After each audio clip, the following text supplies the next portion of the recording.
Off the top tonight at 5, first responders are on the scene this evening of a plane crash along the mid-coast. At this time, we know one person is dead after a plane crashed into the ocean near Fort William Henry off the coast of Bristol.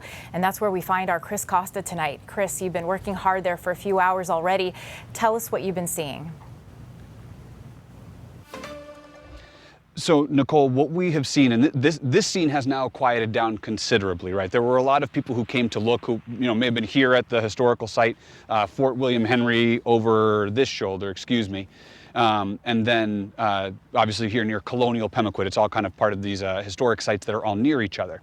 Well, you can see behind me this yellow tape. This is from the sheriff's office because they believe that horseshoe box, which is part of the fort here, was damaged by this plane. That's what they believe. I actually saw an FAA investigator working with a Lincoln County Sheriff's sergeant inspecting the damage here at this box. It doesn't look like much because what they believe happened is that this plane may have tried to duck under some electrical lines, hit this box as it kind of touched and skimmed the ground, and then continued on that way, hitting two trees as it then tumbled into the ocean. We have some video we want to show you of the wreckage because this plane, this small two-seater, a Diamond DA-20, has now been pulled from the water. Lincoln County Sheriff's Office told us that the plan was to take that wreckage, what's left of the plane, to a secure hangar somewhere where NTSB investigators can inspect it and figure out what happened here, what caused it to crash. Was it human error, a mechanical failure, a medical incident, some combination of both? We don't know. That's what the FAA and NTSB will have to figure out. What we saw from the water, we could see the tail number, and every tail number registered with the FAA. We could tell that this was registered to a man named John Hall from Lee, New Hampshire. Unclear right now because we haven't heard from officials who exactly was on board that plane. All we know, there were two people. One of those people is dead. As for now, the FAA, the NTSB, picking up the investigation from here. I think because this is sort of like a historic site, we were trying to talk to people around here to see, did you see it? Did you see it?